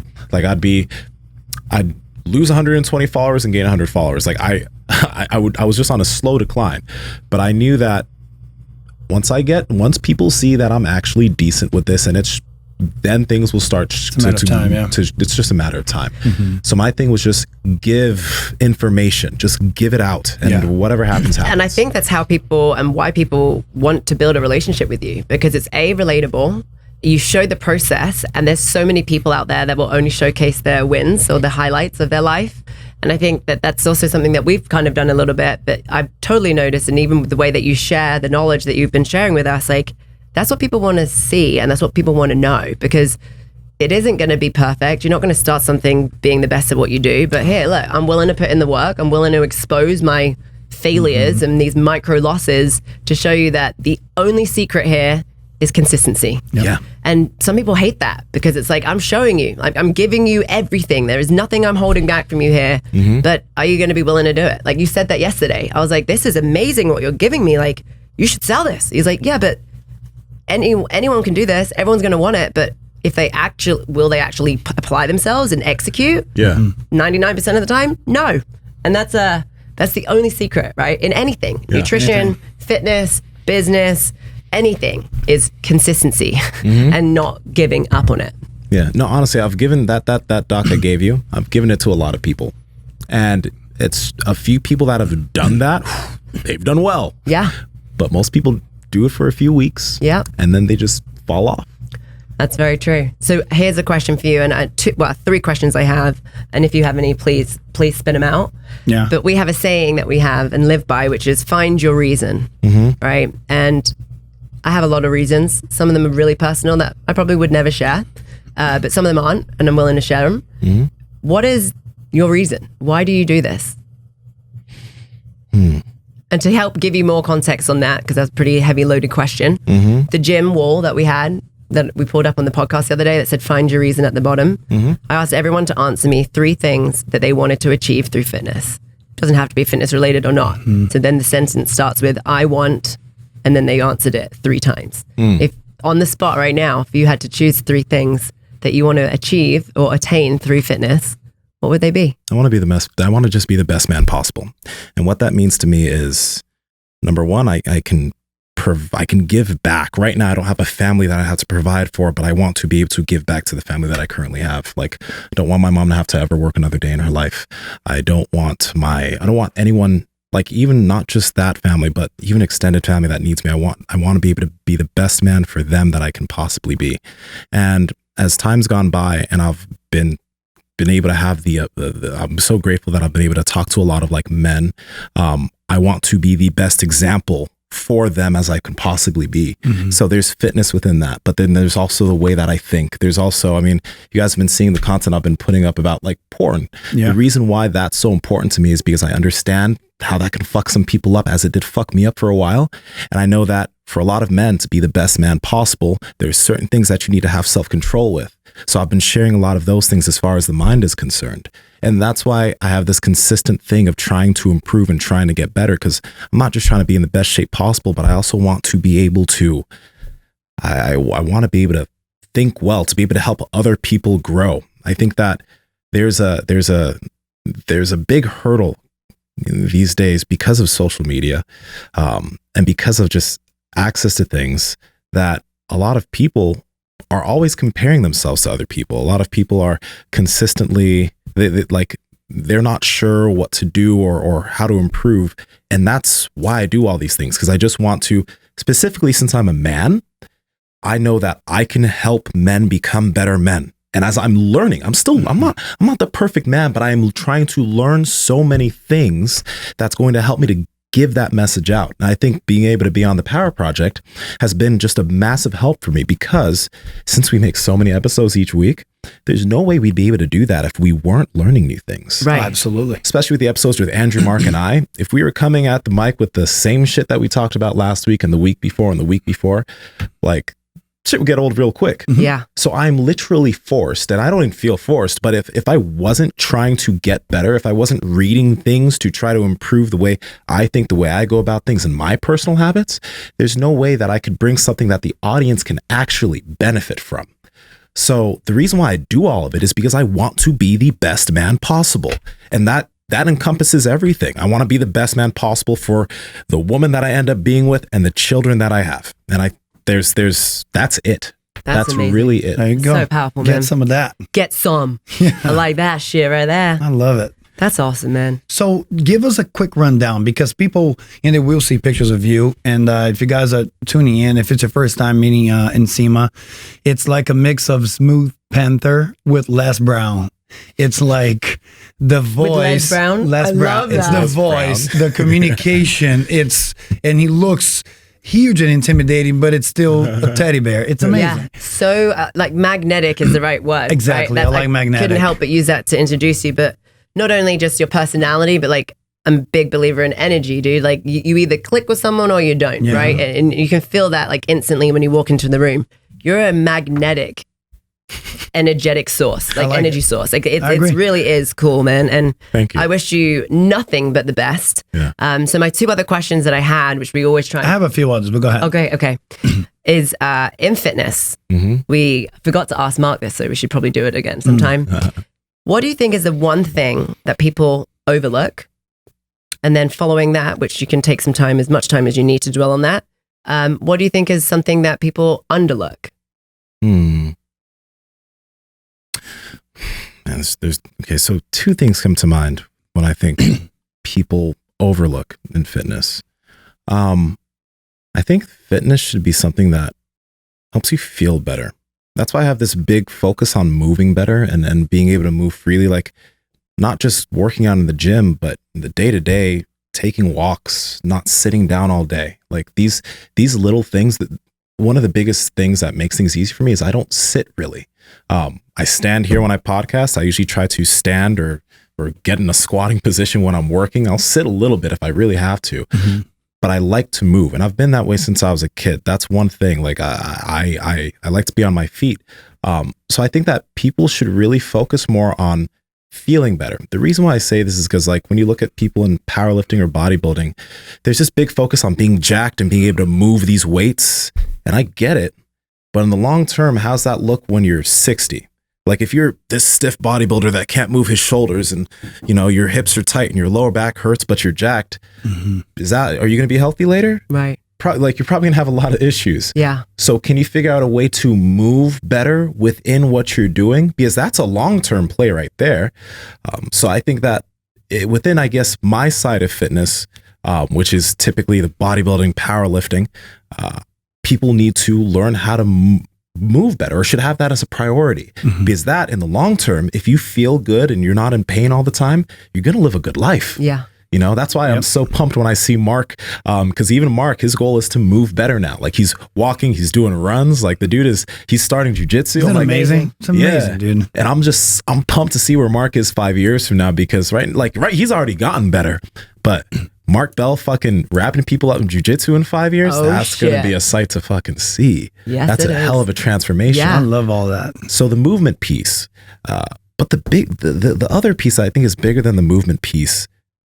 And people talk about it, but a lot of people aren't about it. It's the patience. Yeah. It's really the patience. I think that I was lucky to start a lot of things early. Like I started soccer when I was 6. I started lifting when I was 13. So I've been doing it for a long enough time where I've been able to be patient enough to a point where now I just love the process.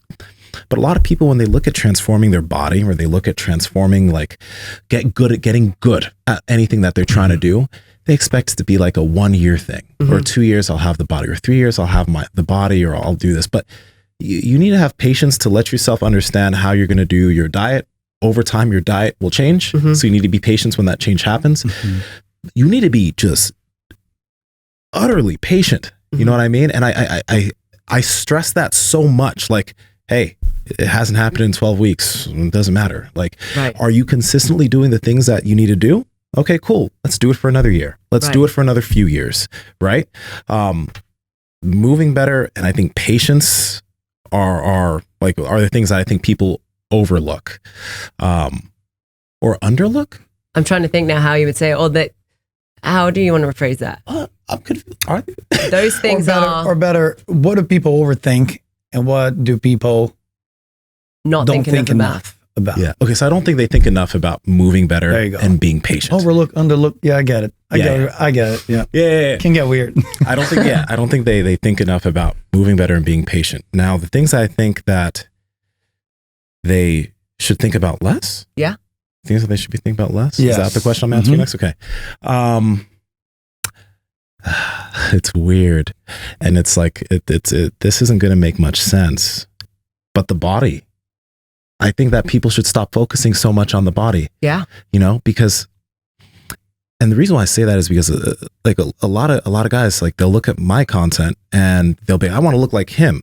Well, that shouldn't be the goal. The goal should be to look like the best you as possible. But the only way you're going to look at the best you as possible is if you fall in love with the process of training, or performance, or lift, or whatever. Fall in love with that and enjoy that process, because then the body will come, and fall in love with the habits of good nutrition and good lifestyle. Because if you're able to do those things, this will absolutely come. But if you're always focused on this, and these things aren't working, you're not going to get here. Right. That's why, that's one of the reasons why people yo-yo so much, because they have this focus on this body. They failed doing something in the diet, and then they're like, fuck, it sucks. So they yo-yo back, right? Because they're so focused on the body.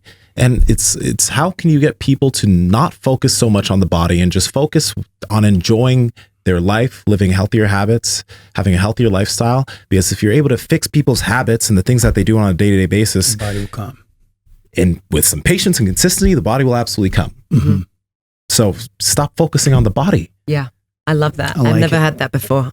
I do like that a lot. Now, dude, run us through a morning routine. How do your day look like? Meaning, how does your training look like? Like, what is a regular, like Monday through Wednesday for you? How does that look like? Okay, so this is interesting. So my body just usually gets up at like 7 or 7:30.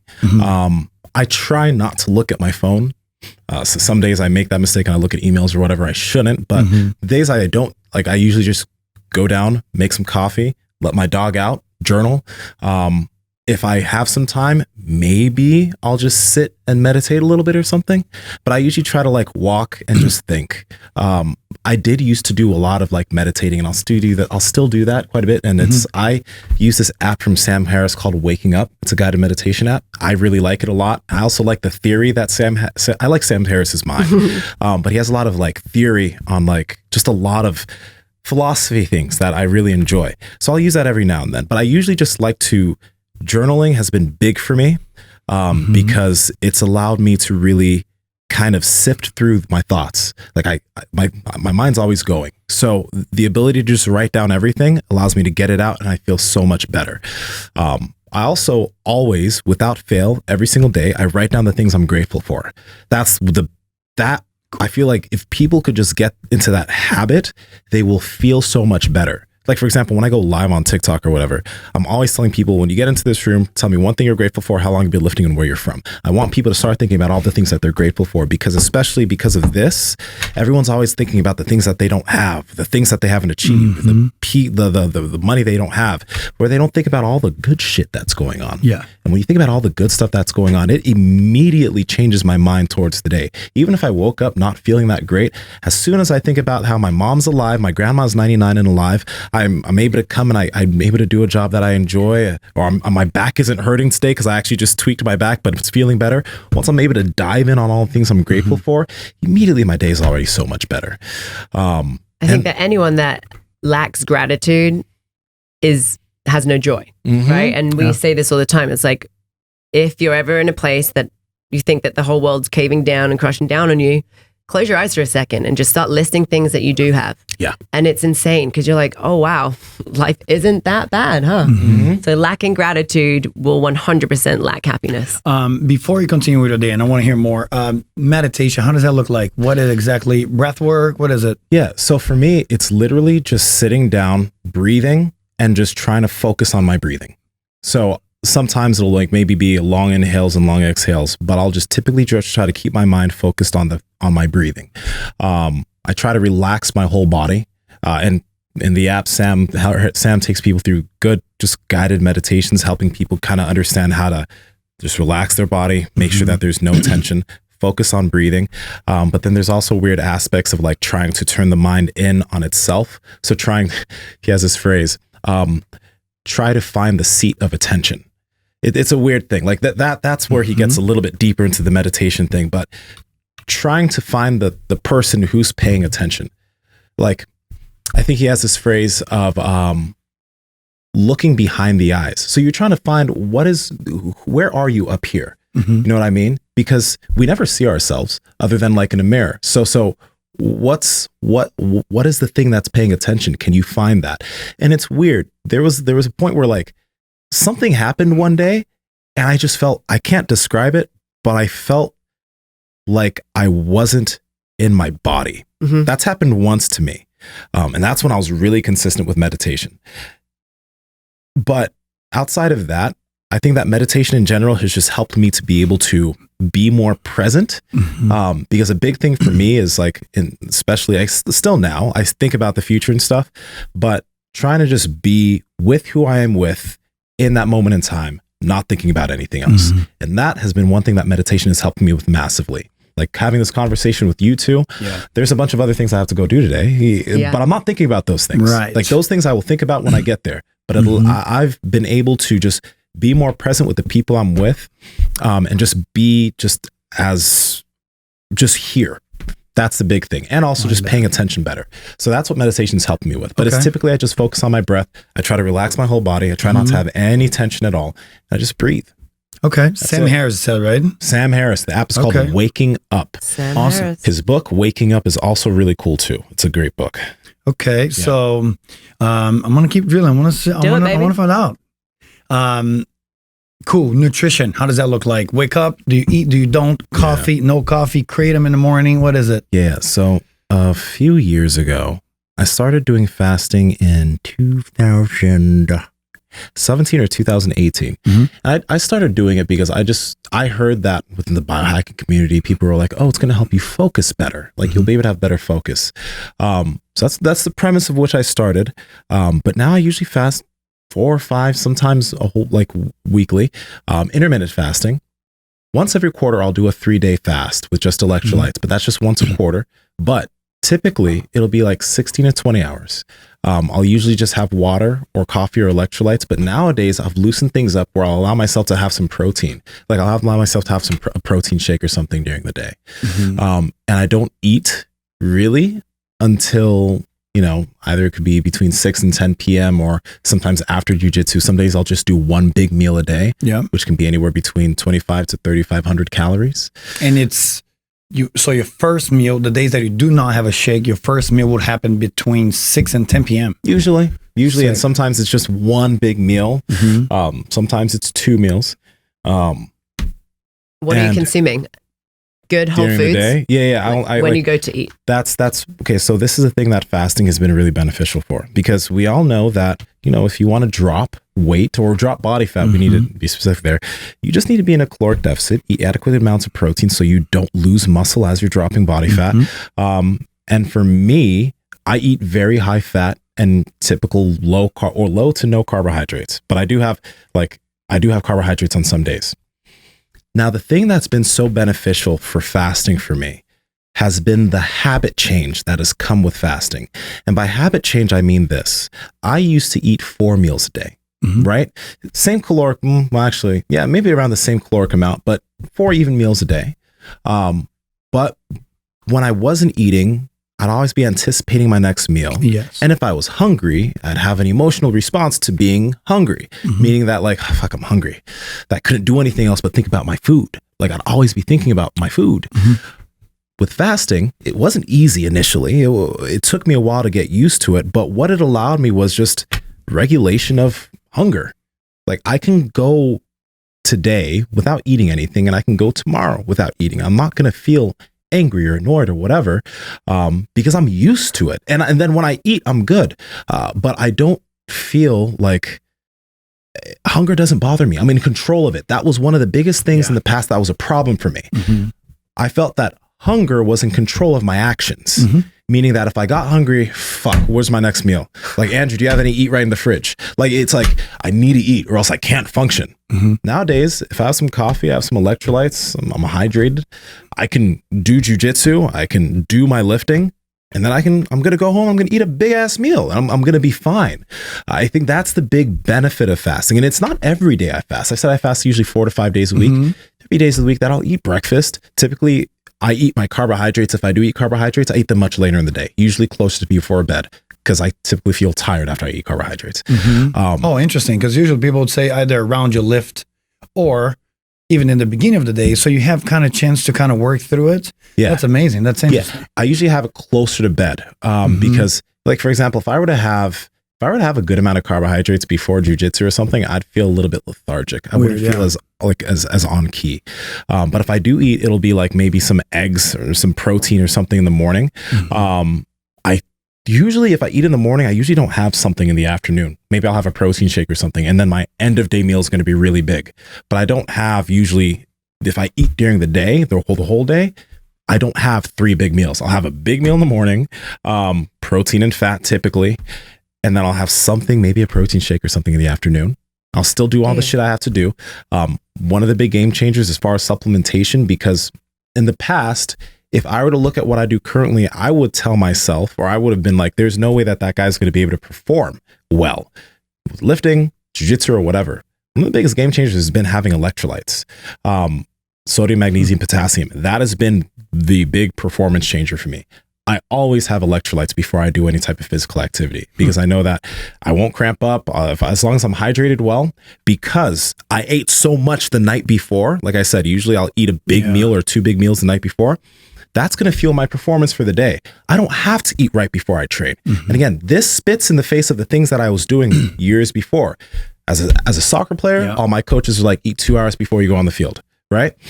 Lifting, bodybuilding, eat 2 hours or so before you lift, because that's going to fuel your performance. And you did well in all those times. That was great. Yeah. It worked well. But now I feel better because I'm still able to perform at a really high level in all these things, but I don't, if I get a meal or if I don't get a meal in, I'm still fine. As long as I'm hydrated, I'm not electrolyte deficient. And it's funny because people think that if you don't eat right before, it's like you're not going to have energy. So what do you think is going on with the meal that you ate yesterday? Right. You ate something yesterday. Do you think that just, if you haven't done much, do you think that's just gone? Did you shit it all out? Are all those energy calories gone? No, you are still have something to work with. So that's generally how I do things now. Like I can go 16, 20 hours. I love it. And quick parenthesis, if you guys are watching, if you're just listening, we're talking about a dude that's 6'2", 245, shredded. Yeah. And the first thing that you hear whenever you say, oh, I fast, is how do you put on or keep your muscle? Like, what is going on? It's amazing. Yeah. So, the funny thing, I did a DEXA scan 2 years ago, right? And I did a DEXA scan. Actually, I did a DEXA scan last year. I did a DEXA scan this year. I've been doing the same type of diet. I've put on about close to 1.5 pounds of lean body mass, and I got a little bit leaner than I was last year. And I'm still like, the big concepts with the way I eat is I get enough protein in to make sure that I'm maintaining and potentially gaining new muscle tissue. So I'm not eating low amounts of protein. And I'm eating enough calories. Nowadays, though, I eat much higher fat than I did. I don't eat high carbohydrates. I eat fairly low to no carb. I eat enough fats for performance, and I'm good. Like, those are the big concepts with the way I eat. Have enough protein to fuel performance and not lose muscle. Have enough fat for hormonal health and so that you can perform well. And carbohydrates for me are like, I look at carbs as a supplement these days. I don't track anymore because I used to track a lot. So I can eat into. Question there. Yeah, I tracked from like 2012 to 2017. I tracked a lot. So that gave me a back end understanding of what's in the food I'm eating. And I can eyeball calories pretty well. But when it comes to carbohydrates, I can feel like there are days that I'll wake up and I'm just like feeling a little bit frail today. I'm going to have some carbs today. So I'll eat maybe 100, 150 grams or maybe 200 grams of carbs. There's some days I wake up, I'm like, I'm snappy. Don't need any carbs. That's the way my body, that's the way I look at carbs. There will be days that I'm just like, ooh, you need some. Days I wake up, I don't. And that's the thing. That's why, like, when people ask me, what's your diet? I'm like, you don't want to hear the answer to this. Right. It really blow your mind. It shifts. It can shift on day-to-day basis because, again, I think that people should track so that they can have a back-end understanding of food and so that they can learn what's in the food they're eating. But over time, if you understand what's in food and you build good habits, you can get to a point where you don't have to track every single meal you eat. Right. I love that. I have one more question. Training. You get to the gym. We know that here at Super Training Gym, no headphones allowed. So you get to the gym. What's the routine? You get. How does it start? What do you move on? Like, how long? Do you train alone? Do you guys train all together? So there are team training days, usually Tuesday, Thursday, Saturday, Sunday, but sometimes I'll train with the team, but it's been a while since I've been able to train with the team. I usually train alone. And as far as my training is concerned, I train three days a week, typically full body days. Nowadays, my training is meant to help with my jujitsu. So I have the goal of continuing to increase my training volume, continuing to get stronger with the movements that I do, but I'm not focused on the big three anymore. I'm not focused on having a big squat, bench, or deadlift. My training is focusing on maintaining and gaining muscle, but also promoting good movement. Promoting good movement means working through large ranges of motion, being strong in deep ranges of motion, which is why, like, knees over toes guy Ben Patrick, when he came here, I added a lot of his stuff to my training regimen because you work with really deep knee flexion, really deep positions, and you try to get strong in those positions. For jiu-jitsu, your body's put in a lot of weird positions. You need to be able to push from weird positions. You need to be able to be strong with your knee all the way up here, right? So I do bodybuilding training because I don't want to lose any muscle. I want to slowly gain muscle. I don't want to get small. But along with that, there'll be maybe a big movement that I work with, but I won't be working, close to what my max would be. I do quite a few reps. I do big ranges of motion.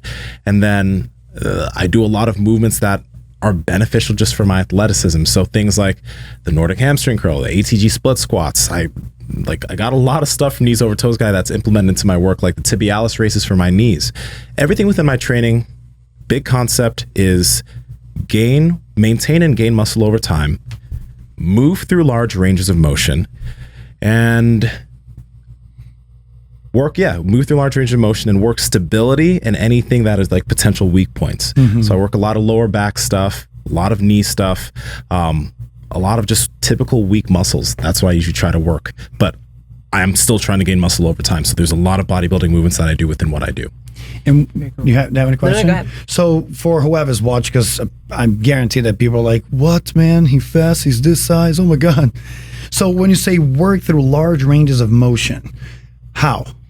What exactly is the movements that you do, and how do you explore those ranges? So for example, if I ever squat, it's going to be something like an ass-to-grass squat, or I'll do a squat on a slant board. Have you guys ever seen you guys know what a slant board is? Yeah. So it allows you to get really deep knee flexion while maintaining spinal neutrality and getting into a really low position. I like to control the movements I do too. So I'll do a lot of these movements with tempo. And the same thing with like deadlifts. If I do deadlifts, I'll still deadlift, but I'll do a lot of like pause deadlifts. So pausing once you leave the ground, that'll help my lower back stability so that I'm not losing the movement. I'll do pause deadlifts with like 405, 500. These things are on my Instagram account. If I do anything as far as pressing, shoulder pressing, chest pressing, Mark and I have talked about this. If I do chest pressing, I go all the way down where my shoulder is actually in a potentially vulnerable position, but I do things slow. So I'll be able to explore. Yeah. I'll be able to be strong from here and here. I don't work like bodybuilders do within these fixed ranges.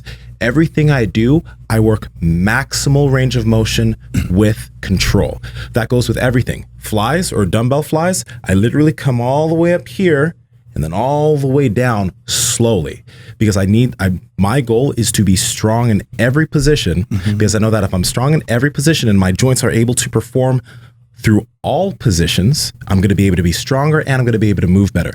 Dips, for example, a lot of people, they're just right here.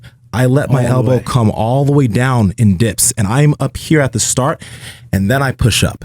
Everything is long ranges of motion. Even though that means that some movements I'll have to use lighter load, I'm perfectly okay with that, because I can then progress from there. Yeah. I love that. I love it. I think that body weight flow, animal flow is going to change your training game. I do indeed. And just from that final piece right there, like long ranges, full range, right? Whatever we want to call it, I think that that's the game changer, is being able to stabilize and go to really crazy places of your mobility and being able to have total control.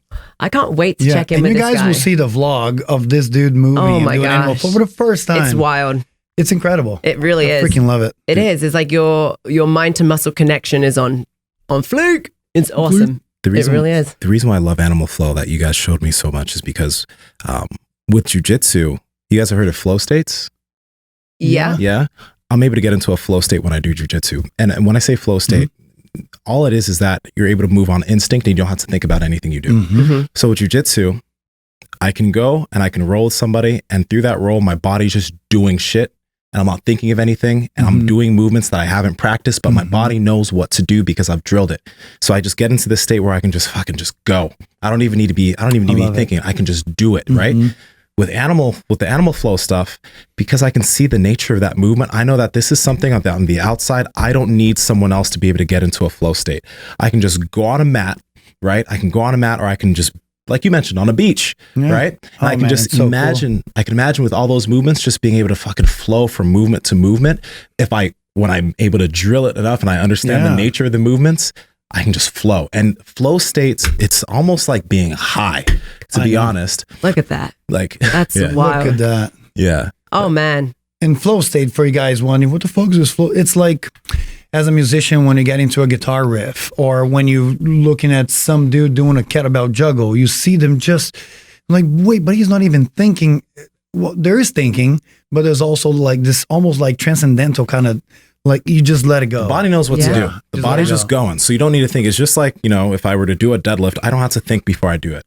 I can just, the bar's there, step up to the bar, go. I don't need to think about anything, because everything's drilled in. That's how I feel with jujitsu.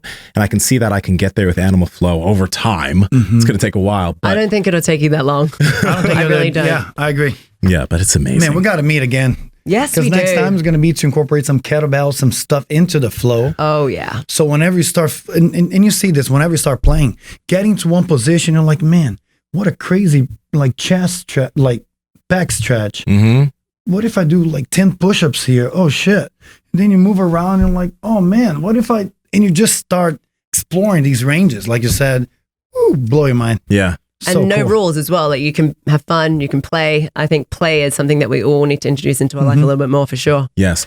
Real quick, I think that's one reason, that's another thing that's so awesome about it, because it's like, I have a friend of mine, and her like, she really enjoys pole fitness. You heard of pole fitness? Yeah. That's another thing that, like, when you see someone who's really good at pole, and initially people think of like strippers and stuff, but no, like, people do that on just a pole. Yeah. You see some of these women, and they are in a flow state. They're just spinning and their bodies are doing shit, but I enjoy forms of fitness that you can just get into a flow. I think that's why I love jujitsu so much, because you just get into a flow. So if you guys are listening, just find something that you can get good at and then just get into a flow. Because once you're able to get into a flow with something, It's cool. you seek that out so much. I love it. We have to introduce him to slush ropes. Ooh. Slush ropes. Oh man, It's it's insane. a whole different ballgame It's too. just a rope that has now become, I guess, a brand, right? And it is all about continuous movement in a flow state. So there's not really a plan, but you can't interfere with momentum. So we're not, Paolo's really good at it. I'm not good at it at all. Don't say that. But there's a guy called Jared Cardoza, right?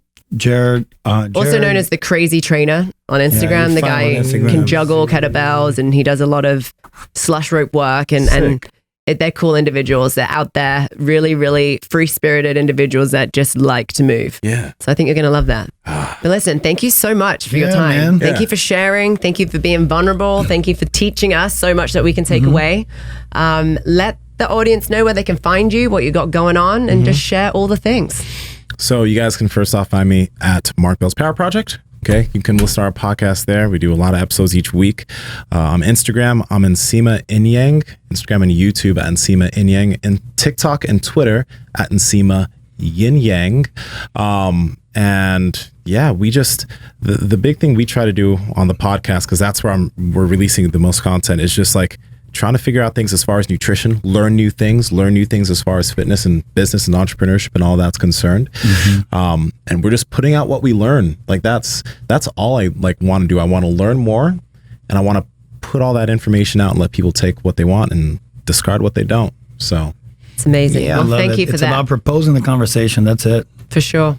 And you guys offer a lot of value. So you haven't checked that out. I actually was on the podcast a couple of days ago. We had some pretty interesting conversations about poop and all the other things in between. But thank you, dude. It's been an absolute pleasure to meet you. Yeah, I'm glad we connected, we shared, and I hope that this is a continued friendship for sure. thank you. I had 100%, Best of luck man. to you. We're gonna be watching you because I know for a fact that if it's your first time hearing about this dude, well, you're lucky because you're gonna be hearing a lot more of him. Oh, I'm for sure. sure. Thank you guys. I appreciate that. For sure.